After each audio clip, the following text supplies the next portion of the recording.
welcome back to another episode of Glory Reds FC podcast. You're joined with myself, D, and of course, our co-host, Benito. What's good, my guy? Pastor D, what's happening, my guy? Yeah, man, chilled vibes, chilled vibes. At least this week, our hearts at ease. You know what I mean? It's been a long time since we've gone out of the game week.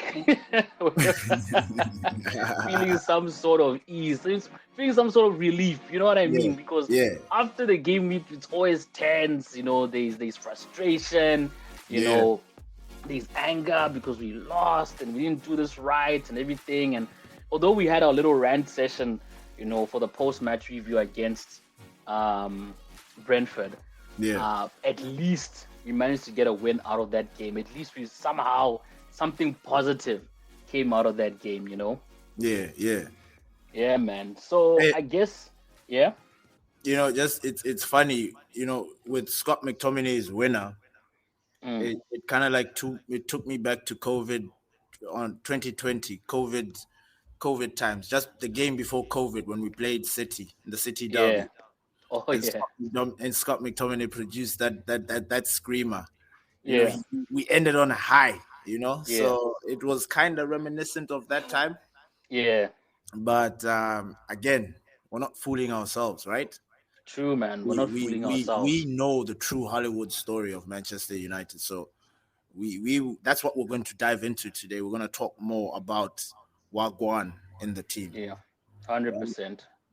Yeah, man. So with all that being said, man, where do you want us to start? Like, should we talk about the manager? Should we talk about the team? Should we talk about certain players? What do you want us to tackle first?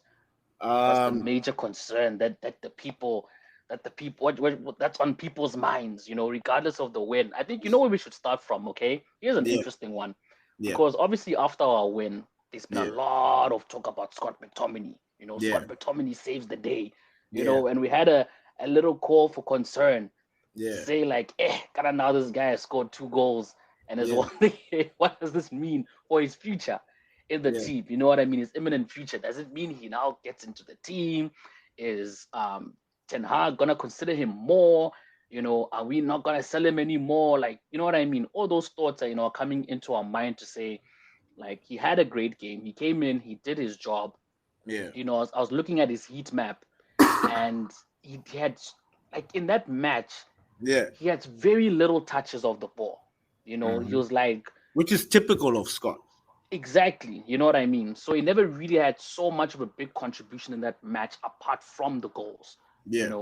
And in all fairness, he only came in for extra time. You understand? So it's kind of understandable, but at the same time, it's also like, that, like you said, that's his game in general. Like, he doesn't really receive a lot of the ball and doesn't really add so much value to the game. Not that he's not a good player, but it's just that he doesn't fit into this system that Ten Hag is playing.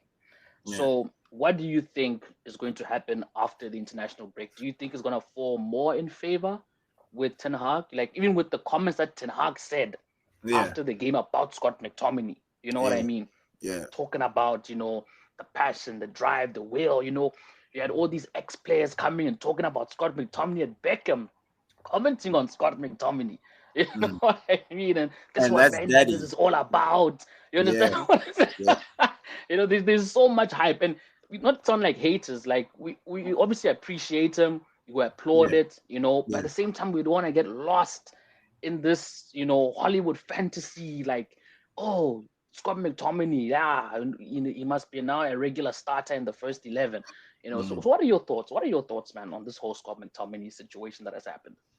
You know what it is with football? It's sometimes we get carried away with moments.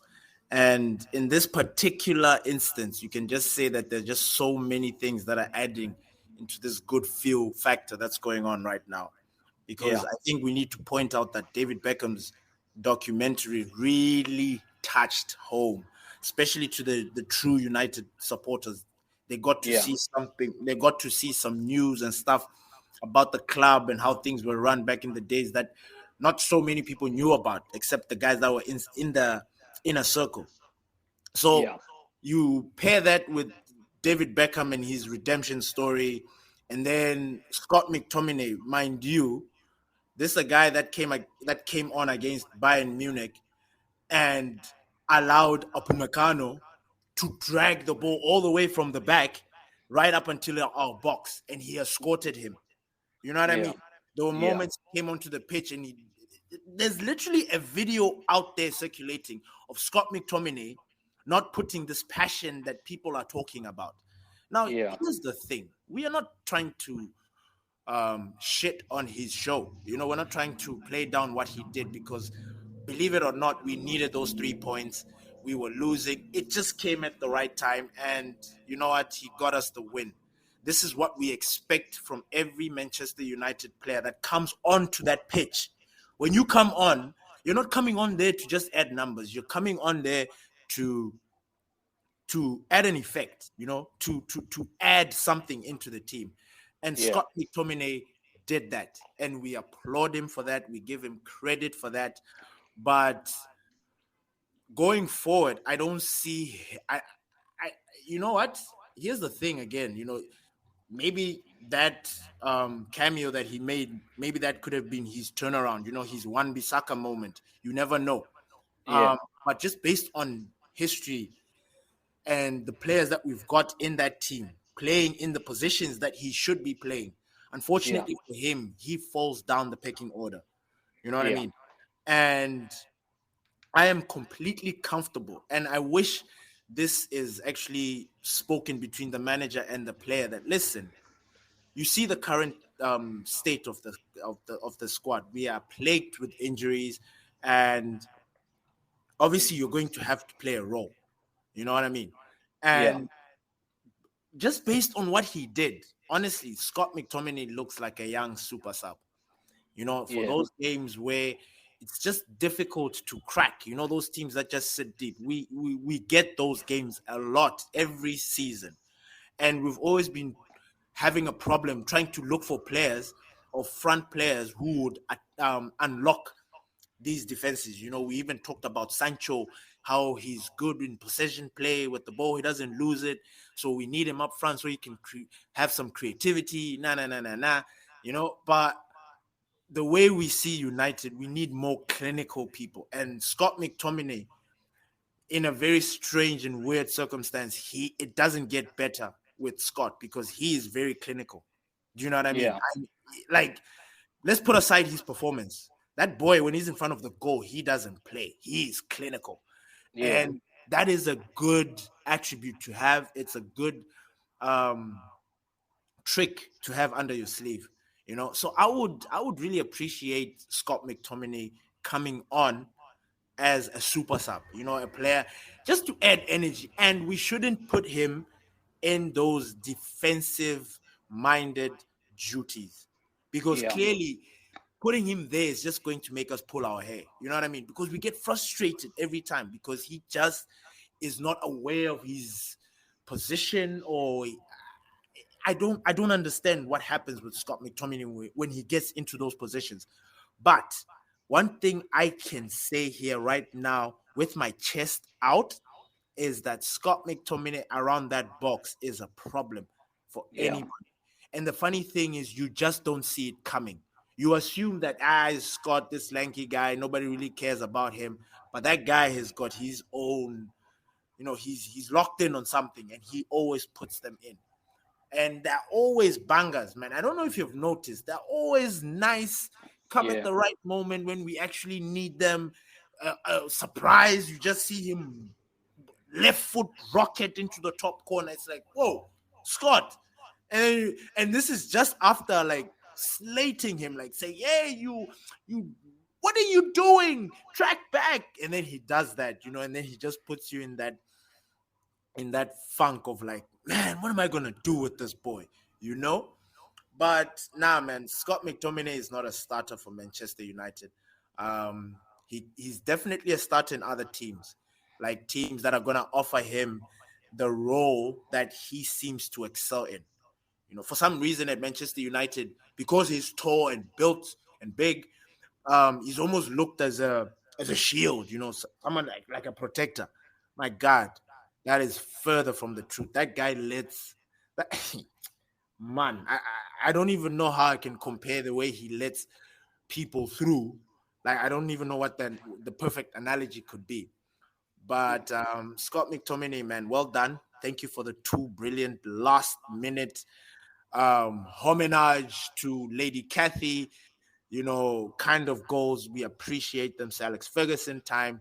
But nah, man, we're not getting ahead of ourselves. He is not a starter. Who does he bench at Manchester United? If we Yeah, just break everything down, you know what I mean? Now, yeah, the thing that is annoying is that football these days, people tend to forget. We have this habit, and even the near past. Sometimes people, like, for example, what you're saying, the ex-players are saying, "Oh, Scott McTominay is this and that," and then you'll be like, "Okay, where was all this praise when he was not doing what he was supposed to be doing?" So I I don't want the fans to get confused with that. It is very good to give compliments to a player because of his performance, and credit is due. Scott McTominay's credit is due based on that yeah. game. That's as far as it goes, and we'll take it the next game and the next game and the next game, depending on where he's being deployed on the pitch, what he brings, we will take it from there. But he's definitely not a starter for me. I'm sorry. Okay. Yeah, man. I can 100% agree with you. In terms of Scott McTominay starting for us in the starting 11. Yeah, Unfortunately, there's just not, well, according to how Ten Hag wants to play, it doesn't fit into that system, right? And because he doesn't fit into that system, um, because it doesn't fit into that system, it's very difficult for us to see or to know where to utilize them, yeah, from the beginning of the game. yeah, So he's one of those players, like you mentioned, that will need to come in as a super sub, someone that you can deploy in, when when things are getting tough, or even when we're losing the game, yeah, just to sort of, switch it up. You know what I mean? Try something new, bring him on. But to your point, he needs to be deployed in a position that is going to excel in, yeah. because Scott McTominay is not a defensive minded player. So there's no No, point putting him in defensive minded duties that he's not going to excel in, or is prone to or is prone to make mistakes. He's prone to make blunders, and then we're attacking him for something that he's not even good at in the first place. I you mean, see, you he see, did start off his career as a striker, and yeah, unfortunately over the years, managers, because of, like you mentioned, the way he's built, and they sort of see him as this protector and this shield, and mm, that's mm, just not him. Like, he's mm, very good in that final third of the pitch, and we need to see more of him in that role. yeah, So I think what Ten Hag can take away from this game is that, um, he came in, he scored his two goals. Ten Hag can clearly see that this is where he excels, this is where he plays his best football. So the next time he's making his substitutes, he should deploy him in that sort of a role yeah. where he's playing more up front. I don't know in what position. Obviously not in the wings, but someone who's definitely going to be involved around the box, You and, know and what it who can is? contribute It's actually not even a towards us. specific position, D.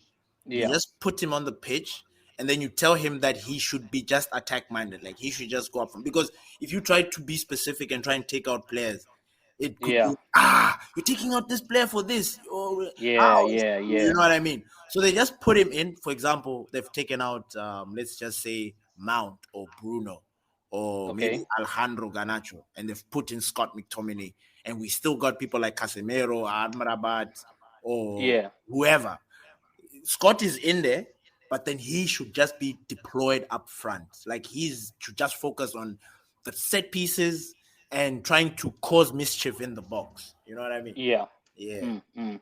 No, I get you. yeah, So Ten Hag did something a little bit different. yeah, He did something that a lot of us were calling for him to do, and that was to put Amrabat in the midfield with Casemiro.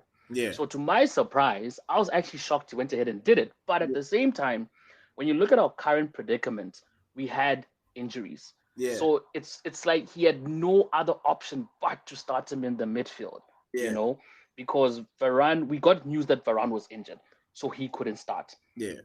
So we unfortunately, we had to start Johnny Evans and we had to start Maguire. Yeah. You know, I think the one that probably threw me off was the Delo and Lindelof position, because I Yeah. thought Lindelof was going to be deployed on Right. the left, on the Oh, on right. the Sorry, yes, on the right. You're correct. yes, Yes, yes. we predicted that Lindelof should start on the right, Yeah. and then Delo should start on the left. Yeah. But he did it vice versa. He started Delo on the right, and then he played Lindelof on the left. Yeah. Right. Yeah. So yeah, man, what's your opinion on how that was set up? Because ultimately, we leaked in a goal, and it's sort of, I don't know how to put it. It's like it didn't really make a difference, Yeah. you know, Yeah. because I expected, and I remember I said this Mm.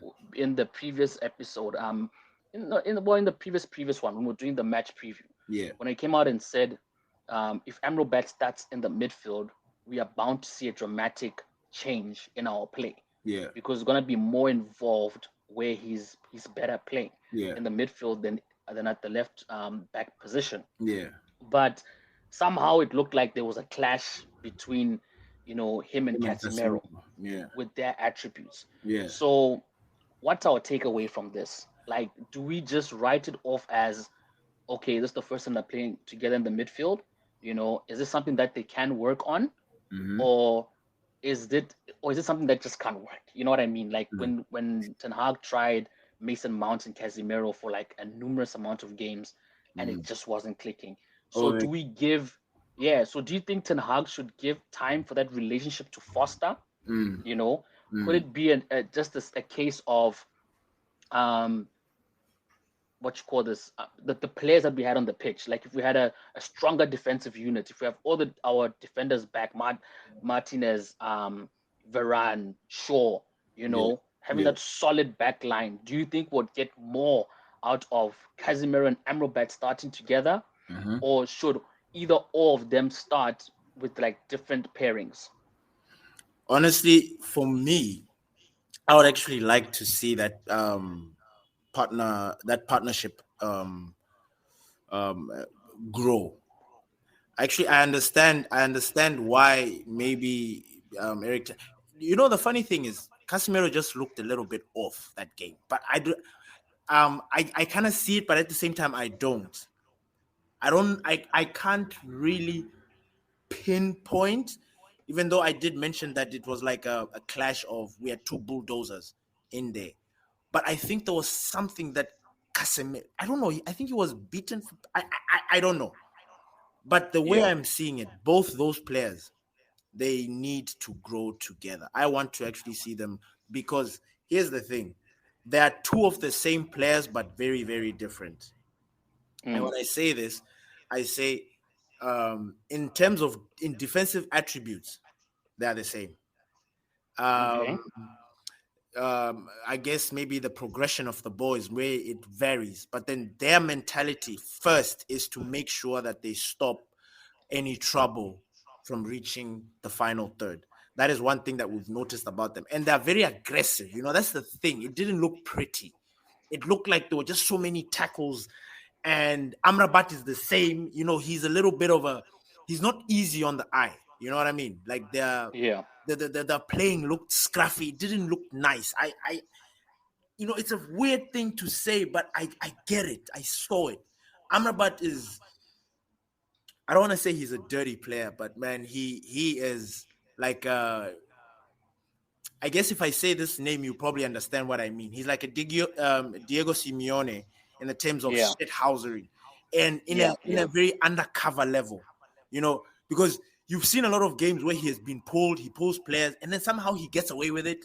He drags Yeah. the ball like in his own way, and then somehow the refs don't see it. He pulls players, he kicks them. Players don't see it, and will be like, "Hey, Amrabat, you kind of got away with that. You kind of Yeah. got away with that." And now you have Casemiro, and Casemiro doesn't mind getting booked. Like if Yeah. his team is under pressure and he has to take one for the team, he will take one for the team. So we have two Yeah. players who take one for the team at very awkward moments. And Yeah. I don't know where I don't know how that might be translating to the managers. But honestly, their attributes, what they contribute to the team, is immense. Especially now, if we consider we don't have Varane and we don't have Martinez, for example, we're dealing with Maguire and Johnny Evans. We assume, I mean, they can hold their own, but then there are going to be difficult games where the weaknesses are going to be spotted. You know what I mean? Where it's going to be like, yeah, no, you got found out. You couldn't keep on using these defenders. You know what I mean? We're going to get caught. We're going to be found out eventually if we keep on using Evans and Maguire, unless they change, unless they are like, nah, there's no leakage happening here. But having those two and then you have Amrabat and Casemiro is another safety net. You know what I mean? It just brings a little bit of calm to know that, okay, fine. If anything, if push comes to shove, if they manage to break through Amrabat and Casemiro, Hades, then Maguire and Evans will have to do their thing. But what are the chances of that happening on a regular basis? I don't think so, especially if the partnership now is blossoming and growing. I only see it going up. I only see it going up. And you know the funny thing is, there were those early games when they played, when Amrabat was coming in, like making those young cameos, and then you saw the kind of partnership that was sort of building Casemiro and Amrabat when he was playing on the left, and then when he would come into the midfield, there was this thing that was going on between those two, and we saw it. You know, it's just unfortunate that this Brentford game, something was up. And but I only see it growing. I only see it blossoming. The one that is weird or that's taking its time to really blossom is the Mason Mount and Bruno, you know? Because, man, Bruno is not settled. My captain is not producing his best games because he keeps being shifted. And it's going to hamper his consistency. You know what I mean? So I don't know what we're gonna do with the Bruno and Mount one, but the Casemiro and Amrabat, if we have defenders to go and deal, like I don't want a situation to take Amrabat out and put him on the left again. You know what I mean? Yeah, I don't want that. Like if it comes to that, sure, but I don't want that. Yeah, I would rather have a proper player in that position dealing there, and then rather he deals with the other problems that are there, which is the midfield. Yeah. Yeah. All right. Now I hear you. So yeah, man, let's speak more about the tactics, right? Like I mentioned, tried something new. You know, a lot of United fans wanted to see that pairing between Casemiro and Amrabat, and like I said, it just came at a time where we had no other option but to play him there because of our injuries in defense. Yeah. So then, of course, you mentioned Mount and Bruno. Yeah. So I sort of feel like we're gonna get the more consistency out of Bruno if he starts in that number 10 position. Yeah. Because I also believe that him playing out wide and then mounting the 10 position Yeah. kind of just offsets the balance just a wee bit. Like it just Yeah. feels a little bit off. So Yeah. I kind of believe that if Bruno Fernandes starts in that midfield position, as opposed to starting on the right wing, then we have a better chance of getting the most out of Bruno Fernandes. And then I believe that's how that center defensive midfield would work between um, Amrabat and Casemiro. Yeah. But here's the dilemma because obviously we brought in Mount and we know that Ten Hag is insistent on Mount, Yeah. right? And of course, Anthony is back. So is there, I don't know, again, I bring this question of do you think he should try and continue with this new setup, especially after international break? Because we don't know if the other defenders are going to be available, right, to come and like fill in the other spots. But I don't think that's really going to address the overall issue because we're still struggling to score goals. Yeah. And we believe that we're struggling to score goals because some players are starting that shouldn't be starting, and we have players playing out of position, right? Yeah. So we made a prediction saying that if Amrabat's in the midfield, you know, things are going to change. Yeah. Is it safe to say if we predict one more instance Yeah. and say that if Bruno starts in that number 10 position opposed to Mount Yeah. and Mount starts in the 7, or Anthony starts in that number 7 position, Yeah. because we did say that when Anthony came on, that partnership pairing between him and Dalot was fire. Yeah. We started to get more out of Dalot. Things started to make sense. Yeah. Yeah. And then have Bruno in the midfield, and obviously Rasmus up front, and then the Rashford thing, you know what I mean, is debatable, right? Yeah. Yeah. So do you believe that um, having that change would make a significant difference? And then also, what does it mean for Mount? Like, should we insist on trying to make Mount, fit in, or I want to say worst case scenario, Yeah. like he wants to fit in Mount, so maybe he'll try again with the Mount Casemiro. Or maybe he'll try something new. Instead of Mount Casemiro, he will start Mount Amrabat Mm. in that center defensive midfield, Mm. and then Bruno 10, Anthony 7, Rashford 11, Rasmus 9. Ah. Okay. So you see how I see things. Right now, Eric Ten Hag is getting comfortable with making his substitutions and stuff. Well, I don't know if he's getting comfortable or if he's like listening to us and everybody else and saying that you need to make more substitutions, but he's doing that. And the players that he's taking off and bringing in, it's giving evidence into a lot of things that we are seeing as fans. Yeah. And um, I guess the pressure is on them, especially from the fans. Like, yo, you guys need to produce. So the manager finds himself in a position where he can kind of rotate a lot of players. Now you're saying that you're asking me if what we need to do if Bruno should come into that number 10 position. 100%. Bruno Fernandes, Bruno Fernandes, the Magnifico, is the heart of our team, whether people like it or not. I know he's not very popular with people because of his Hollywood play style sometimes, but that guy makes things happen when he is comfortable. It is as simple as that. Now we are talking about who we should build the team on and all that stuff. The problem with Bruno is Bruno wants to play and he will do anything and everything in his power to be on the pitch, even if it means compromising I don't want to say his integrity, but it kind of like is because you only get the best out of Bruno when he's playing in the middle, not up front. So he's kind of like stooping low because now his performance goes down. Mason Mount, just because of his price tag, and that's unfortunate. That's just how things are. It's going to He might start, he might bench. Honestly, I don't know what the manager how the manager to pick. But the way I see it, like if everybody comes back fit, he's gonna try to start going into this whole thing of balance, you know.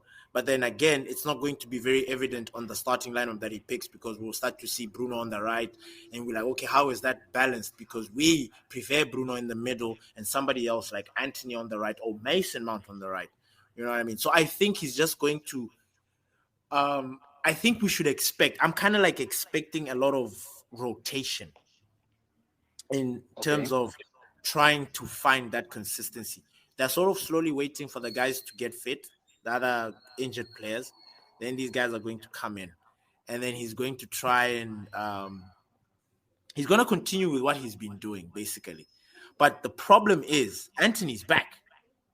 So if Anthony is back, if we don't have any other defender, this is where like any other defender to play left back, this is where the problem becomes because then Amrabat will definitely go to that left back position. And if that happens, then we're going to see the Bruno, Mount, and Casemiro situation. So it's weird because it's like if we don't, if uh, unless the team is okay, if we're still under this state of no defenders, Mason Mount and Bruno are going to play out of position. And if we finally do get that consistency, or we finally get everybody else back, Varane, Martinez, Luke Shaw, Wan Bissaka, the works, then there's going to be that thing of, okay, Amrabat comes into the midfield, which means Mason Mount has to go somewhere. Then now it will be up to the manager whether he did. Now, do you bench Bruno? Because Anthony is going to have to come to the right. Or does he say, nah, Anthony, I'm going to bench you then I'm gonna put Bruno on the right and Mason Mount on the 10. I don't see that happening. I see him liking Anthony, and I see him wanting to use that combination of Anthony and Dalot. So he's gonna put Anthony in the right, which means he'll play Bruno in that midfield. If Amrabat is not playing left back, then Mount will be in there. But if he's in that midfield, I still think this is our strongest midfield: Bruno, Amrabat, and Casemiro. I really do. Now, if you're thinking longevity and for the future, maybe we'll try and get in another midfielder. But then what we have, it is because you take out Casemiro from that, because you say Casemiro is aging sort of. So we need somebody who's going to his successor. So Amrabat comes in there. Then now we have Amrabat, Mount, and Bruno. And then possibly we'll add another midfielder. I don't know who. But we have those youngsters in Kobe Mainu, Dan Gore, maybe Eric Ten Hag will decide, let me go into the market and dip into and buy another midfielder. And then we still have the likes of Donny van de Beek and Scott McTominay and everybody. So, hey, man, it is, I don't know. I don't want to say it is a nice problem, but man, it's going to mess with a lot of people, because it's gonna be like, why you should have played this player, and then when he doesn't play the player and then plays him one day, and then the player has a good game like Scott McTominay, then everybody jumps on. You see, you should have started him. Then it's a whole vicious cycle of uncertainties. Yeah, So yeah. But I honestly, Bruno, Casemiro, Amrabat. That is the midfield, I believe, because when you look at the way forget the passion, there's that quality, and then there's that elite mentality, that winning mentality. All those three midfielders, I've got this die hard, never give in mentality. Even though our Magnifico moans and stuff, but he's always putting in a shift, yeah, and you need that. You need them to complement each other. I think they'll figure it out. I really do believe it. yeah. Yeah. Yeah, 100% agree with you. And speaking of Kobe Mainu, I think he's a player I'd love to see playing alongside Amrabat. Oh man. Having Kobe, Amrabat, and then Bruno, and then you know Amrabat can take care of the midfield comfortably, and then One Mainu time. can drop back in for help. But then we've also seen Kobe's quality on the ball and off the ball is brilliant. He So can I ping see them, bro. exactly he can ping them. So I Mm. believe that that midfield trio could really work in our favor when we start to see Kobe Mino back, because already we understand he's back in training. Yeah. We're still not sure when he's expected to start playing first team football. I hope he will be given an opportunity because, like I said, with the injuries that we have, it has Yeah. sort of forced Ten Hag to experiment a lot with that Yeah. starting lineup, because we haven't seen a consistent starting lineup for the previous 5 games. And Yeah. a lot, yes, is due to injuries. But again, I think it's also a lot to do with I need to try something new because this team is not winning. So he's Yeah. sticking with his tactics, but he just needs to deploy the right players in the right positions to get the best out of the team and the tactics that he wants to deploy. You check. Yeah. So And yeah, man, I'm hoping for a Kobe Manu return. to add on to that Kobe Mano situation, bro, I don't know what you think the relationship of Mano and Eric Ten Hag is, but I'm seeing him, once he's fit, he's coming back into the team. Obviously, he's going to gradually have to build his match fitness up. But I don't know, because just based on preseason, did you kind of like see a relationship build up there? Even the nice things that the manager is saying. Obviously, every season United have we tend to push through an academy player, and I think for this season it was going to be Kobe. It's Kobe Mainu. Kobe Mainu is the next graduate to be featuring a lot more, like what Garnacho did last season. Yeah. Now I want to ask you, like, do you, I don't know, I think I actually think the kid is going to come in there and really battle it out with the big boys in a very weird way. I don't know, what do you think about it? Yeah, I agree with you. I share your remarks. I definitely think that Kobe Manu is one player to really watch out for. Hey. He showed a lot of good, positive things in the preseason. His play with the players, quality on the ball, through passes, passing, lovely weighted passes, Yeah. defensive duty, offensive duties, chasing down the ball, like his quality. We cannot deny the quality in that boy, you check. Mm, So I do mm. believe that he's a promising prospect for this club moving forward. And he's young, you know what I mean? Because Ah, truth be told, we have a lot of quality players in this team, but we also have a lot of aging players in this team. And yeah. because we're sort of rebuilding for the future, we always knew that getting Casemiro and Varane in this team was just a temporal fix. It was a temporal Yes. stopgap. Yes. You know, Yes. those positions still need to be replaced. As much Yep. as they're good for our current team, 100%. they still need to be replaced. Same with Mm, Ericsson. You know what I mean? So I believe that we need to start deploying these youngsters in now. You know, because if they don't get the job done, at least we are 100% guaranteed that we're getting quality off the bench, and they don't yeah. need to play 90 minutes. You check. So Yeah. Kobe Menu can start with Amrabat. If he's not Yeah. doing the things or is not having a good game, we can always bring in Casemiro and his Yeah. quality. You know what One I time. mean? We can One time. bring in Ericsson. You know what? Because if Mm, Amrabat and Kobe start, and then we're trying to see off the game, you can bring in that midfield that worked. You bring in Casemiro and you bring in Ericsson. You know what I mm, mean? It's a win-win. So I think Ten Hag is slowly, like you mentioned, trying to like bring this academy graduate into the team, knowing that there is progress in this team, yeah. you know, but at the same time, we also need to look into the future. We need to build a squad for the future. And as much as these players are good for us now, we know that their time is limited. And we're not saying that they're finished now. They're still good. Mm. They're still quality. That's still But good. Yeah. we can still see that, they've lost a yard in them. You know what I mean? Mm, They're not ticking as they were at that prime, but they're still mm, quality. Varane is still fast.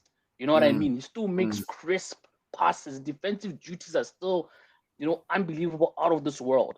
You check, but we mm, don't know how long is going to carry that for. So we can't mm, rely on Varane and Casemiro for the next 3-4 seasons. They mm, need to be replaced with these up and coming young players. But then it's nice to have them on the bench as options for when we do need the experience to come in and see off the game or to get things under control. We can still bring them off the bench, and then the young players can also learn off their game as well. yeah. So yeah, man. And I think speaking on players, Yeah. Onana, the elephant in the room, you know. Before we jump onto Onana, I All right. just wanted to touch a little bit more. I don't know, this Kobe Mainu situation kind of like just brought in more and more data. I was thinking Kobe Mainu's full return could kind of solve this Mason Mount dilemma in the midfield. Do you know what I mean? Because, like, for example, if now everybody's fit in, how does Eric Ten Hag want to play? And just based on how we had started off the preseason, we could see that he had paired Casemiro with Mainu, and I think Bruno was our number 10. Or Mason Mount was the number 10, because Bruno wasn't yet there yet until he Yeah. was. Yeah. Yeah. So the thing is, I think people need to understand that Bruno is our eternal, perpetual number 10. Forget Yeah. it. He's not, whether we like it or not, if every position is filled in that Manchester United pitch or starting 11, Bruno occupies the number 10 seat.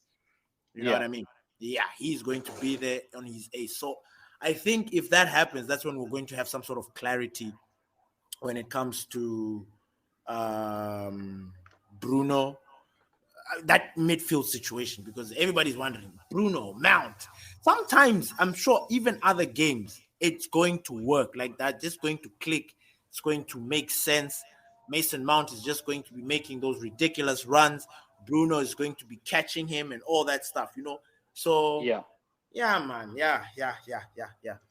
But I yeah, man, agree. as you were about to jump into, let's go. Let's jump into the elephant. The Yeah, elephant. man. Ish, man. The elephant hailing from Africa, man. Well, like, look, I don't want to write Onana off, okay? But I think Yeah, we've stressed this point a lot. yeah, United fans, right? As much as we want to trust and believe in Onana, a lot of the community, a lot of the fans haven't seen Onana play prior to him yeah, coming into the league.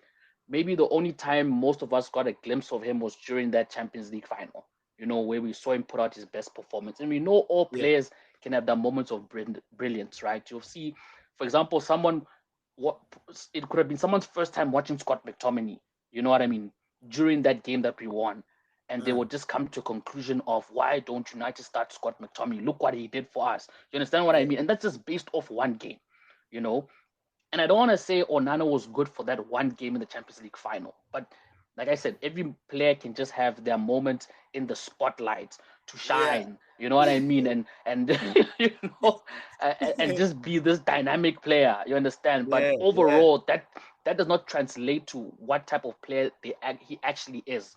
You know, and I don't like going and seeing highlight reels of players because anyone can put a compilation of best moments, but then they leave out like his weak areas in his game. Same thing with Scott McTominay. Someone can go put a compilation of like his weak moments. Some people can go put a compilation of his great moments, and then anyone can have their own opinion based on that. But unless you actually watch these players play 90 minutes through and through during a season, then you can come with a better collective opinion to say, is this player quality or is this the player that we need?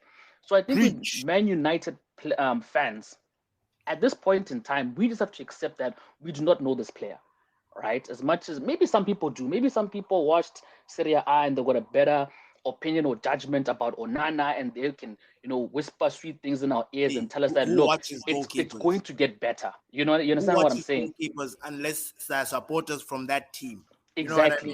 You know what I mean? So we just don't know what type of a player he is. But so far, he's not doing us any favors in terms of allowing us to believe that he's this goalkeeper that we signed him to be, right? The only thing we know is that he's good off the ball, And even with that, we've only seen moments of that, you know, quality displayed.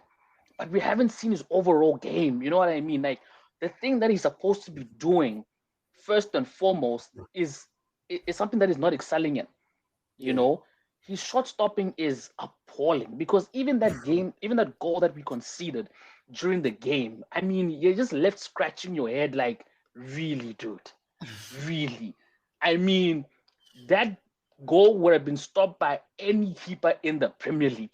You understand what I mean? Even Giroud. I was literally about to say that. I was literally about to say, Giroud put on the gloves, fam, and he went and did the job. You know what I mean? Like, clean sheet, fam, clean. You know what I mean? And I'm like, oh man, that must be like a dagger to the heart for Nana to jump online and see such a stat, you know. And football is always full of these useless stats that don't even mean anything, you know. It was one game, you know. So what? Giroud had a clean sheet. It's one game. You know what I mean? But we want to believe that Onana is going to be this player, and we're just crossing our fingers that it works out and that it's not a flop signing because we paid a lot for him and we let a brilliant keeper go, you know. And yes, De Gea, we're not saying that De Gea wasn't we're not saying De Gea was perfect, right? He also had his flaws and his faults, but De Gea always pulled through. De Gea always came through for us in moments where we desperately needed him, fam. Like we needed him to pull through, and he pulled through. You check. And Onana, unfortunately, has let us down in so many games where we have needed him to pull through and he didn't. Because some of these games have literally boiled down to if Onana would have saved that goal or a goal or whatever, it could have been the difference between us getting at least a point, you know, at best getting a point instead of a loss or whatever. And he hasn't come through.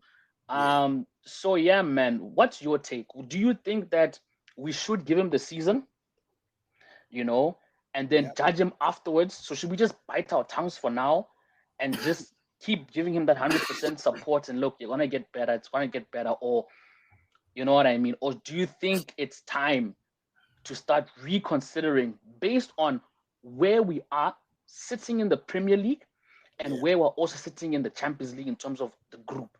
Do we need to start giving Altay Binyeda a chance to come and prove himself, you know, to come and show that, look, I could be the keeper actually that you need opposed to Onana? You understand what I'm saying? Because we've seen it so many times where a club has gone and got a keeper and that keeper maybe was good in one league but suffered in another league. You understand what I Yeah. mean? Or they were just not the keeper for them. So, yeah, what are your thoughts on the Onana situation? Bruh, let me start off by saying that, we are Manchester United and we always support our players, you know. Every player that comes on to Manchester United, we try to give them the benefit of the doubt. Hey, Yeah, our legend that just left didn't have a very good start to his Premier League career at United. It was off to a bumpy start. However, the difference between David De Gea and Onana is could tell that no, this goalkeeper is a goalkeeper. He is trying to save stuff. Being blocked. Even though he's conceding, he is showing potential. His reflexes, he was stopping a lot of things that could have been problems. So after that, okay, so you take that into consideration. So every player that comes into Manchester United, you always have to leave room in your heart for them to have this period of giving them a chance, because we can't just naturally right now say we're writing Onana off. He's done. Now we can't do that. You know, he could change things around. He could just start being the box commander that we expect him to be, the goalkeeper that we bought him to be. You know what I mean? mm, But so far, the evidence is not in his favor. Things are not looking good on his side. He's yeah, letting way too many goals. And honestly, bruh, every manager, I think even in Manchester United's career, every manager has had that player that they have banked their money, like a flop, for example. And I'm not trying to say that Onana is a flop. yeah, We haven't yet qualified him as a flop. But in my own opinion and the way I'm seeing things, I'm not comfortable with Onana. There's no safety. I don't feel safe with Onana. I like he's charismatic. He has presence. They say you need to have personality to be a number one at Manchester United, which is very true. Um, but the evidence, man, is just too overwhelming. You know what I mean? yeah, And so for me personally, uh, I think this is going to be our manager's flop player. Forget yeah, Mount, forget every other guys that have come in. I feel like Onana is going to cause more talking points in the coming future than anything else. We're going to be headlines with howlers and him and his attitude. And I'm still seeing a lot of mistakes. Those little stupid things costing us goals. We might win those games, but then you will remember how silly he made the mistake and be like, we don't need this. So he's going to cause a lot of controversy in the United fan base, in my opinion. yeah, But I would still encourage people to let's back him. And like you said, we yeah, don't know him. Like we never yeah, you cannot sit here and start saying, now we watched him at this time. Nah. yeah, Inter Milan fans can tell us that Onana is like this because they yeah, watch Inter Milan. We true, used to watch David De Gea. Everybody can tell who their keeper is. Only the fans can tell who their keeper is, not true, anybody else. Not yeah, anybody else. So, hey, man, Onana, I have a very big question mark when it comes to him. yeah, Uh, I'm at a point where I want to start seeing Altay Biende. mm, I want to see what he offers because the we've brought in two new keepers, two new yeah, goalkeepers. We've got no way to look and start saying that okay, let's bring in someone with some familiarity. You know what I familiarity, mean? Yeah, yeah, we don't have that. There are two new goalkeepers, so we might as well start getting Altay Biende so that the fans can see and have an opinion. And I think the fans, we somehow our opinions have a sway to a certain extent. yeah, We'll start saying, nah, get in Altay Bendi because he's doing the principal job, the primary job that we want him to do. He's not trying to yeah, be fancy with his feet. Yes, his distribution is okay. It's not world class, but we don't need that.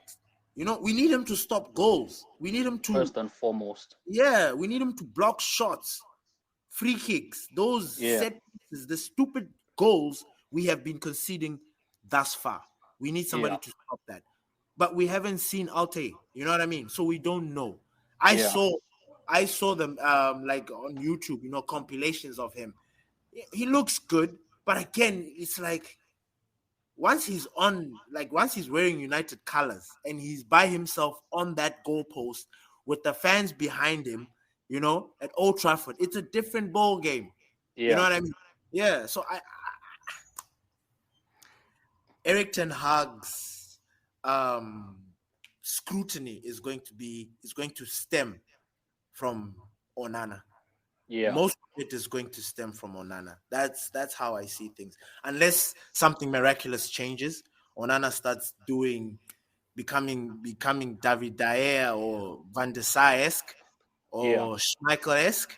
I don't know. I don't know. But right now, man, I am not happy. And I was vocal. I told you.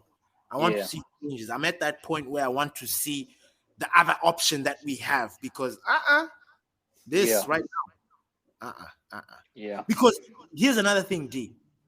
You you you you you add all that into how right now United are not scoring. mm, Then now, okay, fine, we're not scoring. Rather, the game ends 0-0, rather, or 1-1 or 1-0, not 3-0, 4-1. yeah, Like we yeah, concede more than we score. So yeah, if we can just stop that little issue, hey, I don't know. yeah, But again, Eric, the gaffer is going to die by his sword. He's paid yeah, a lot of money. He got rid of an iconic goalkeeper, so he has to fall on his sword. He has to lay in the bed that he has laid. And yeah, we'll see. We'll see how that will look in the yeah. end. Yeah. Yeah, no, 100% agree with you. We need to give him our support, but at the end of the day, we bought two keepers, and there's no point of keeping Altai on the bench. Yeah. He needs to feature. Whether that's going to be in FA Cup games, Carabao games, we need to see his game. We also need to understand what type of a keeper he is, because the last Yeah. thing we want is Onana gets injured, Alte comes in, and he's not the goalkeeper that we thought he was, and Yeah. doesn't do the business. And now we're stuck with a keeper that we have no use for. So I think he should start getting a round of games. And I know obviously Ten Hag wants to build on Onana's confidence and keep on starting him until he gets it right. But at some point, outside also needs to get some game time.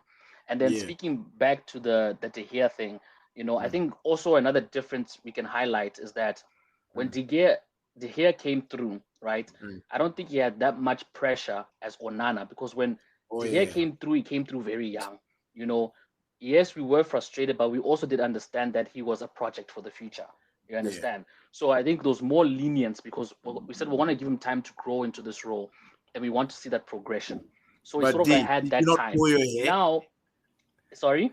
Did you not pull your hair in the beginning with I David? did. I did, and I admit so. I did. Yeah. I even admitted in one of the episodes that with Yeah. Dave in the beginning, it was rough. You Yeah. understand? And I admittedly come out and say it. But the Yeah. only reason is because expectations were very high. Because at that Yeah. time we were a top level club. We didn't want to accept anything less than that from the players. When Yeah. you're coming in as a top level player. But we trusted the gaffer. You understand Yeah. what I mean? He saw something in Dave. We sort of came to this realization that look, there's no other keeper option. We're gonna trust in him and surely enough Dave came and started proving the fans wrong about their opinions, Yeah. and he had time to mature into that role. Now when you Yeah. look at Onana, he's coming in as a more mature, a more complete, a more experienced keeper. De Gea came in as a rookie keeper, you understand, whereas Yeah. Onana is coming as this tried and tested and proven keeper. So that's what we expected. We're like, you've been doing this. You've Exactly. been at Barca. You've been at Inter. You've Exactly. worked with Ten Hag. You understand what I Yeah. mean? So the Yeah. expectation of Onana versus the expectation of David De Gea are two different, True. right? You're So 100. we expecting you to be doing it straight off the bat. You know what I mean? It's sort of weird, us saying that he still needs to develop and get into his no. He's a developed keeper. Yeah. You understand what I mean? Yeah. Right Exactly. now he Yeah. should be shining at his prime. Yeah. When Yeah. Dave was Yeah. 25, I think Onana is 25. When Dave was 25, he peaked. You know what I mean? He Yeah. was doing the Yeah. things. You understand what Yeah. I'm saying? So when you look at De Gea at 25, and I think that's how people should compare it, right? When De Yeah. Gea eventually got into his stride, when he became that, experienced goalkeeper, that seasoned goalkeeper, his level of goalkeeping is much higher, or was much higher than what Onana's current goalkeeping level is at.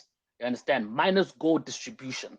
You understand what I mean? And even at that time, his goal distribution wasn't really of importance, and it really didn't factor into anything. And also at that time, what saved us a lot was that regardless of De Gea playing poorly, we were still winning games. We still had the ability to concede and go score games and win, right? So yes, it was bad, but it wasn't bad to the extent where it was taking a hit on our position on the table in the league, in championships, in tournaments. Whereas Onana is directly influencing our position in the table, in the other tournaments, and in Europe. You understand? So I think that's why there's much more scrutiny. There's much more urgency for him to get his act together, because we can't continue at this rate. Otherwise, we're going to find ourselves in a relegation battle. And we don't need that. So unfortunately for him, the stakes are way much higher than they were for David De Gea. You check what I'm saying? So in his situation, he has no choice but to figure it out fast. You know what I mean? Because this team is going through a rebuild process. And unfortunately, if you're coming in as this experienced player, that's exactly what we're expecting. The same way when Ronaldo came, we expected him to do his Ronaldo things, and he did his Ronaldo things. When Casemiro came, we expected him to do his Casemiro things, he did it. And Varane, same thing. These players are experienced, title-winning players, etc., etc. We expected nothing less, and they gave us nothing less. You understand? So with Onana, it's the same situation, right? You went there, you did the business at Inter. We expect you to come and do the business here. No excuses. You understand? But with that being said, obviously we're still gonna give him full support, and we hope that I don't want to hear this thing of develop, get better. No. He's there. You understand what I'm saying? So I'm gonna count it. So I'm gonna count this as his off form. You know what I mean? He needs to get back on form. When he gets back on form, then we need to see this Onana that everyone has been preaching about. You understand? And then, unfortunately, if we're not gonna see it, we need to start making changes. We need to see what Altay can bring to the table. So yeah, man, I think that's enough said on Onana. Obviously, there's much more that we need to talk about. I want to jump straight into the Sancho situation, because it looks like nothing is getting better. They still urge for him to go and apologize, but it sort of seems like that time has already passed, and there's already a lot of rumors circulating about him leaving in January and replacements coming in. And I saw an article about a swap deal with Mason back early in January as opposed to next season. Mason obviously went and scored that goal for Getafe, 10 men down, was the hero of the game. So, Greenwood's getting back, he's getting back into his play. He's getting back into his thing. We will jump on Greenwood. We'll jump on Greenwood. So let's talk about the Sancho thing. So obviously we watched the documentary. We're going to have a full episode on the documentary, by the way, just to explore more into it. But for now, right, we saw the documentary, we saw Beckham, the trials and tribulations that he went through at Man United, and then, conflict with the manager that ultimately, had him pushed out of the club, right? Similar situation with Jadon Sancho, because in the documentary they spoke about Beckham being a very stubborn player. That one moment where he came into the training ground with his cap, and Fergie was like, "Take off the cap," and Beckham sat. Nah, you understand what I mean? That unruly behavior. But again, the difference is Beckham did the business on the pitch. It's like I don't want to condone it, but I can sort of see he had that ground to stand on to be a little bit stubborn and cocky with the manager. He's like, look, let me do me. When I get on that pitch, I'll deliver. Do you understand what I mean? So I guess maybe the bigger problem here is that Sancho, what are you being stubborn for? You're not delivering on the pitch. Again, not to condone it, but Beckham had the the leverage to go and be. He had the leverage to go and be stubborn. He had the leverage to go and challenge the manager. You understand? But ultimately, I think the lesson that we can take from it is that no player is bigger than the club, because that stubbornness was Beckham's ultimate downfall in terms of him getting pushed out of the club. And now we're seeing that with Sancho, right? And then obviously the situation at Real Madrid with the manager again, and then he was brought back into the team, and he actually made a difference to how Real Madrid ended off their season. So do you think that Sancho has that sort of similar impact in this team? Do you think that he's a player that like can patch things up with the manager and can actually come and make a difference into this team? Or like, is it worth giving it a chance? Is it worth Sancho sort of having a Beckham moment, coming into this team and being like, you see, you need me. You understand what I mean? Deal with Yeah. my stubbornness, but you need me. Let me be stubborn. I'll come and deliver. You know? Or is it that case of he just needs to be moved on? Like he hasn't done enough for him to, you know what I mean, to validate that stubbornness. Like, fam, I get your stubborn, we get your quality, but unfortunately, you just haven't been doing it. You haven't been doing it for us. So, what do you think with the Sancho thing, man? Do you think he Hey, should just man. leave in January? Because now, obviously, the January thing they're talking about him going out on loan, right? It's a loan thing on January. Go out there, continue playing football. You know, come back with a straight head, and we'll rethink it at the end of the season. So, almost not to make a hasty decision to say get out of the club, but it's more of look, we just need space between us right now because right now it's a bit toxic. Maybe let's separate for a minute, go continue playing football, stay on form, go and prove to us out there that you have reason to believe that this season I'm on it, I'm on one. You understand? You need to see it. So I think a loan move will be more beneficial to Sancho than anything else, and maybe also to Ten Hag because he can go out there and prove that this season I'm ready for football. You understand? Give me one more chance. So I see that's the only way he can sort of redeem himself because I think it has gone too far that he can't redeem himself in this team to come and say, come and redeem yourself. He has to redeem himself outside and then everything gets rethought about, right? As opposed to him staying just not playing football at all. And then we make a hasty decision, get rid of him in January, and then we end up regretting it. You understand? So yeah, man, what's your take? What do you think should go out on loan? Should we sell him? What's your take on this whole thing? Hey, man, this question was so big. I think it's like Yeah. 5 minutes big. However, it is so juicy. Like the more you kept on diving in, the more I just Yeah. couldn't contain myself. So, this Sancho and the Beckham situation, there are so many similarities and also so much contradiction to this whole thing. Like, there's so many. Okay, let me just dive into them. So, Okay. like with Beckham and Fergie, one thing we Yeah. need to also remember is that their relationship was actually even deeper than what we've got going on right now. That's one thing to kind of like point out. It was like a Yeah. father-son thing. Beckham Yes. only did that to Sir Alex Ferguson because he could do it. Not Yeah. he was being petulant, like that's my dad, like he's trying to control me here. Yeah. So it's Yeah. like Yeah. that's very normal. That's very, very normal. However, like you said, Beckham backed himself all day, every day. Yes. Now, I'll give the example of when he was at Real Madrid.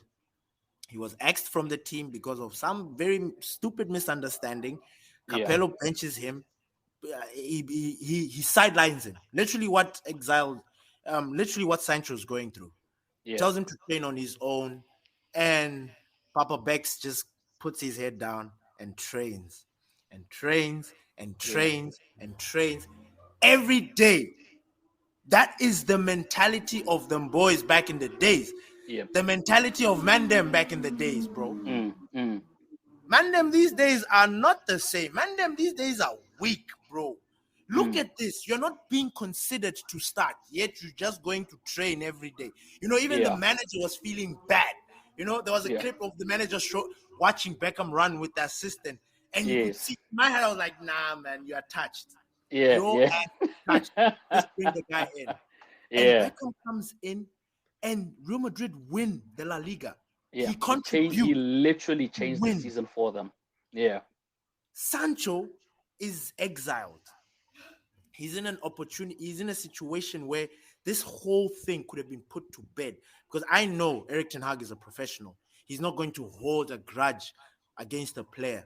He's always going Yeah. to allow you to do your job. Play, train hard, show me you will play. So I don't think he was going to continue this vendetta with Sancho. So Sancho Yeah. is the one who was chosen to go down this path. Yeah. Unfortunately for him, the way I see things, this is it. Whether he Yeah. stays, whether he goes on loan, nothing is going to work with Sancho.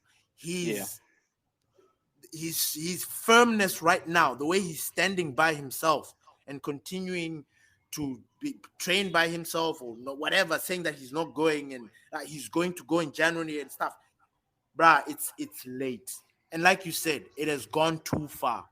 They've waited way too long to get the pleasantries out. It's Yeah. now just like if they do get into that part, it's just like, are you guys doing this for show or what? Like, where are we Yeah. at?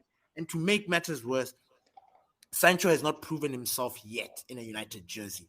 That is his downfall. If he Yeah. put in the numbers that David Beckham had done, or won games like how Beckham did, or boost the team, or anything like that, close to that, at least last season provide double digits in both goals, double digit assists. Maybe we could say there is an argument to be had, but Yeah. there is absolutely dololo. Nothing, Yeah. nothing that this guy can do to change anything. And the way I see it, man, I am get rid of him. Good riddance. Our days, it didn't work out. You know, the best part of Sancho was the part when we were waiting for him, when Mm. were linked to getting him in, the way we were excited, the way we went mad in thinking like, yeah, we're Yeah. getting an ace. This guy Yeah. is going to come and terrorize people. Yeah. Dololo. So, man, with Sancho, Sancho can do what he wants to do for me at this point. For me, it's a point of no return. I haven't seen the reports linking him with Mason Greenwood. However, I did see a link to Juventus, and I found the swap deal very suspicious because we're linked with Federico Chiesa. Like, Yeah. really? Yeah. Really? Like, are you going to let go of Chiesa? In Yeah. what planet are we For living in? Sancho. Yeah, for Sancho, a After what petulant he's player. done at Man United, like which manager Bruh, is gonna want to bring that up on board? bro. Chiesa has just taken over. He's just donned the number 7. Like, he's an Mm. important player for Juventus. In which fantasy world are we living that these guys can actually get Chiesa in January? Yeah. Come on, are we taking a piss? Nah. Nah. It's not happening. So, Yeah. and the Greenwood one, I don't know. It could be, because I mean, yes, he scored, and I don't want people to get too excited because Greenwood, bruh, uh, based on what I've watched, he's still far. Yeah. He's far from like the Greenwood that we know. Yeah. He lost a lot of weight, and he gets tired. He comes on his cameos. He comes on Yeah. second half, and even in those second halves, he doesn't last like he used to. So there's Yeah. still a long road for Mason Greenwood. However, the goal is a boost because for every striker, True. goals, they bring you back to normal fast Yeah. compared Yeah. to so it's a very good start with his goal, even though it wasn't it was a tight angle one. Some Yeah. players miss those kind of goals, but he Yeah. buried it normally. True. And I'm happy. I've said it on our podcast, the first episode, I think second. Yeah. I'm like, I can't wait to see a Mason Greenwood return. I Yeah. know it's not being said. It looks like Mason Greenwood is gone for good, but I am got fingers crossed. I'm really watching him this season. I Yeah. really am. Yeah. And if he does come back, oh, D, Yeah. come Yeah. on, No, 100%. Yeah, that boy Yeah. is going to add more Yeah. flavor, and it's True. going to be another headache because we are also going to go mad because I'll be like, Eric, you need to start Greenwood. Hey, why you not starting him? Yeah. So yeah, man, yeah. But no, for Sancho, it's a wrap. Yeah. Sancho has written his ticket out of Manchester United with this very small but big situation. You know what I mean? Yeah. Yeah, I want him gone. And apparently, him not being there has sort of improved everybody, which emphasizes our little theory of 18 players. If you have that one player who is just not in the right state of mind with everybody else or in the same wavelength with everybody else, he tends to bring some sort of energy. And apparently he Yeah. was bringing that energy. I think when they say that, they mean his constant retaliation is sort of like it's making the players disappointed in him. Not Yeah. necessarily like they don't believe in his quality. No, they're just disappointed that, man, can we solve this thing? Why are you Yeah. being like this? Come back to the team. We need you. We are, Yes. you know what I mean? I think in that sense. Yeah. So yeah, man, Sancho. Hey, man, I don't even want to. I can't even say it was nice while it lasted because Mm. what what was nice? Tell Yeah. me. Focal Yeah. Yeah. injury. He had to go for a sabbatical. He went for holiday. Dog, hard days, hard days. Yeah. Yeah, yeah. Yeah. No, I hear you. And, I really like Sancho as a player. Hey, And I just really hope that it works out for him wherever he yeah, goes. If yeah. if it does end up him, the situation ends up with him leaving the club.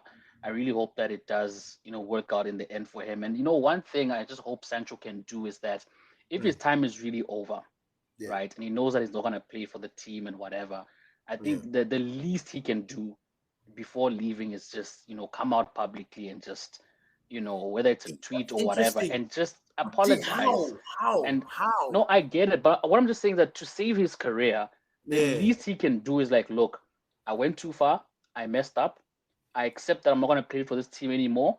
I just Mm, want to leave with a clear conscience, leave with a clear mind. I don't want to leave with hatred and whatever. Let's at least have come to an understanding. Have a sit down, have a lunch, and say, look, I'm sorry for what I did. I'm not coming to you because I want back in the team. You understand what at I your mean? I just want to leave like with peace. You know what I mean? Yeah, just go there, have a nice roast on a Sunday, and just be like, life. "Yo, fam, as Yeah, hadi, brahadi." You know what yeah, I mean? yeah, But I was hurt. I was yeah. hurt. Like how Landon Donovan, Yeah. with Beckham, like hardy, fam. But you left, fam. You Yeah, but you left. left, You bro. Yeah. left. Like, we needed you, We and you just needed you. and you just dipped. You understand what I mean? And Beckham He is didn't like, care yeah, about fam, us. I He just understand. You left. know what I mean? Like they Yeah, came to some mutual understanding, and it worked out positively for Bex and Donovan at the end of it. You know what I mean? So yeah, I'm also hoping for that sort of situation that Sancho can come to Ten Hag and say, look, I know it's gone too far. You don't have to accept my apology or whatever, but I just want to come out and say askis. You understand? I And see this. I think that would do like a lot for him moving forward. I think Yeah, other clubs and managers can be like, at least he admitted to his exactly. fault. He went too far. Nothing can be done. Hopefully, you learn from these lessons, life lessons. Everyone is obliged to a second chance. We talked about the Mason Greenwood, being obliged to a second chance. Why Yeah, should much Sancho not be allowed that same? You know what I second. mean? Yeah, Exactly. So you should just leave with everything settled, you know, and yeah, leave the club on good terms. We yeah. don't want him leaving on bad terms. Nice. And yeah, man, I think even just lastly, just to touch on the Mason Mount thing, Mason Yeah, Greenwood, sorry, yeah, like you pointed out, like he's still far from the player ah, that he was. And I think yeah, that's something we touched on like early on when we started this podcast to say, like, yeah. I know a lot of United fans want him back in the team, but he's not that same Greenwood He's that not. left. He's So not. I'm actually happy that he never came back and that he Actually, went. You Ganacho, understand what I mean? Gillespie, they're a level above him. You see what I'm saying? You Yeah, see. So and it's actually a good thing. And like at that time, obviously we didn't see it and understand it.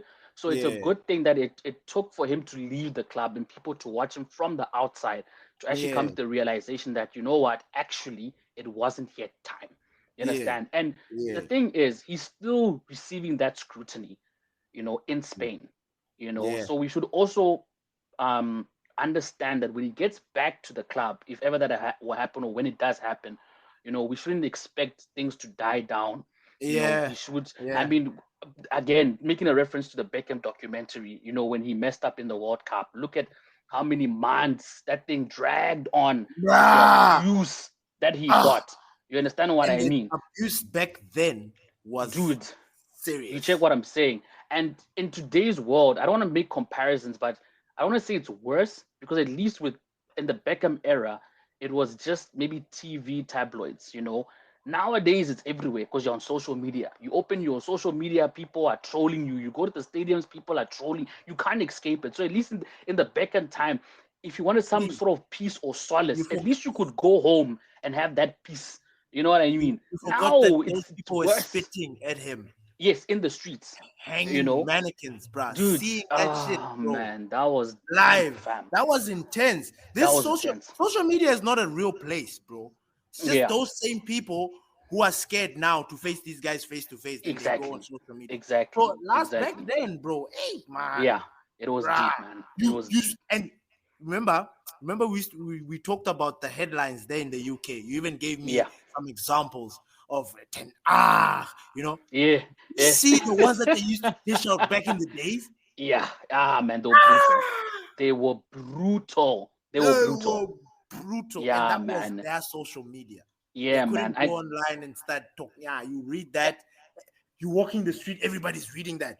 If you're walking Dude, past, everybody's like, pissed off for you, you know, or dude. something. Yeah, And yeah, you know, like it's that documentary, man. I yeah. think also one of the biggest thing that it opened up my heart to or my eyes, and not to say I've been a troll or sometimes you just say things carelessly, and you don't Yes, actually understand yes. the impact it has on the players. So One, for to man, go D. behind the scenes and see how it actually affects these Study. guys, and for you to actually like remember, it sort of like brings you down to earth and see like these Yes. guys are human beings, man. They're You know what human. I mean? You can't Bruh. go out there and just be trolling and think there are not gonna be any consequences beyond that. So I Yeah, think if anything, especially United fans, like how we like trolling on Maguire and stuff and whatever, and I know this community, we did stipulate that, look, this community is all about upliftment. yeah, Yes, we can be angry at you, whatever, but we'll never promote, go and troll, go and hate. You yeah, understand? Yes, we may joke here and there, but I think it's just a lesson to all that there's limitations. You know what I mean? yeah. It's normal to get Especially frustrated, public. but You know what don't, I mean? yeah, don't Rather don't keep go it the to extra yourself, mile. in house. Yeah, Yeah, keep it to yourself. Don't go the extra mile and make people's life a living hell. You understand what mm, I mean? Like at the end of the day, everyone wants a peace of mind. Everyone wants peace, and when you yeah, disrupt peace, it's not healthy for anybody, for yourself or for the person you're inflicting it on. It's not healthy when you go out there and you throw and banter players like that. So yeah, man. But otherwise, with that being said, I don't know if there's anything else you'd want us to touch. nah, man, not really, not really. We've got a lot of nice, exciting episodes coming up for our people. That's Yeah, all I can say. yeah, yeah, yeah. hundred We've percent. got some nice things planned for them, so Yeah, they should keep an eye out for that if they really enjoying our content. yeah. Yeah, So yeah, but obviously we've made a lot of references to the Beckham documentary. I urge a lot of you guys, if you haven't watched it, it's on Netflix. Go on Netflix. If you don't have a Netflix account, go sign up. We'll have a link to Netflix on our website. You can go there, click on it, jump on, yeah, go and watch the Beckham documentary. It's a good watch. If you're a mm, United fan and you want to get a glimpse into some of the history with the club and also into the history of one of our greatest players of all mm, time, who mm, went out there and was an ambassador for us, mm, beyond the club. And, mm, it really showed the quality at that time that was coming out of this club and that we could mm, take out there into the world and really represent and mm, still stay faithful to the club mm. that gave them an opportunity, to the club that brought them Bro, up. You understand what yeah, I'm saying? To the club yeah, that gave them the opportunity to go and for them to go out there and still come back and say, I respect this club where I started from. And, you yeah. know, these I don't want to get too much into it, but I did hear the rumors of Beckham, trying Hey, to do hey, something with the club, hey, with the Qataris. Hey, Is that man. what I'm saying? That would be If, brilliant, man. That would bruh, that, if if daddy that if came daddy makes true, that happen, yeah, I yeah, did. yeah, I did. yeah, My yeah. the respect level for him, I don't even Uh know what to call it. Elite respect or world class respect, I don't know. But I'll be yeah, right up there. hundred Right percent, up there. hundred Now that percent. guy's a true ambassador, a He true is. professional. He is everything the club represents, Mm, in and out. Family mm, man, hard worker. One of the things that made me laugh, and yeah. I was even like, I even almost came into tears was when he was talking about how he liked having a manager that's hard, like a Yes. strict Yeah. authoritarian, you know. Yes. And I'm like, what? You know, even me myself, I like that as a Yeah. player, youngster. Yeah. I like that Yeah. person really, bruh. When you don't have a coach talking to you, bruh, it is a problem. True. It is a problem. You should know that you are not important unless you Yeah. are Messi and Ronaldo, and the Yeah. coach just knows that whether he talks to you or not, you are still Yeah. going to bring your A game. Yeah. So he Your doesn't self really need to talk to motivation you. is beyond. Yeah, he knows. But everybody else, you know, you Yeah. need your manager to say something, to whisper something to you. And Yeah. Beckham was like, I love that. I love that strictness. Then I Exactly. look at Manchester United. I just go back, Paul Pogba. I go Mm. back, all these other guys, and I'm just like, ish, Dude. how we have, like, how that mentality has just Dwindled. dis- disappeared or dissipated as it has Yeah. gone, like over the years. Yeah. And I really think that the new generation, like, they need to watch these things so Yeah. that they can.